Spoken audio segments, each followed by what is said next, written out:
Midagsa ang mga debotong Katoliko sa misa sa Pasko sa pagkabanhaw sa Cagayan de Oro City ug Davao City.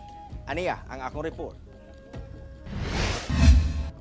Alas 3 sa kadlawon, diyang midagsa ang mga debotong Katoliko sa St. Augustine Metropolitan Cathedral sa Cagayan de Oro City alang sa misa sa Pasko sa pagkabanhaw o Easter Sunday. Andam na sab ang mga batang mahimong anghel nga mahimong saksi sa pagsugat ni Birheng Maria ug ang nabanhaw nga anak niini nga si Jesus. Gileon sab gisugdan ang misa kung asa sentro ang mensahe nga hatod sa pagkabanhaw ni Hesukristo nga nagsimbolo sa paglaom. Gani giawhag ni Archbishop Jose Cabantan sa Archdiocese of Cagayan de Oro karong modernong panahon nga mahimong influencer sa mensahe sa ebanghelyo. So ang hagit nato karon sa atong panahon karon sa digital world sa social media, sama kang Mama Mary, mahimo kitang mga influencer alang sa Ginoo.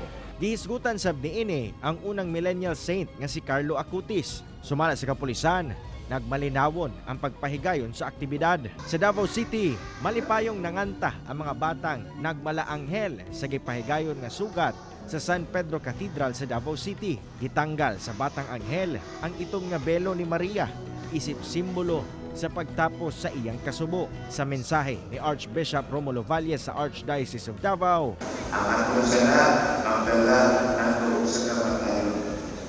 Kusa ng panahon si Jesus ay rin kay ang kamatayon niyang pipildi. Kung muman kita kami Jesus, kita usap makawagod sa pagkabanhaw. kauban si Jaybert Pairan ug Liwar Cajes, Cyril Chavez.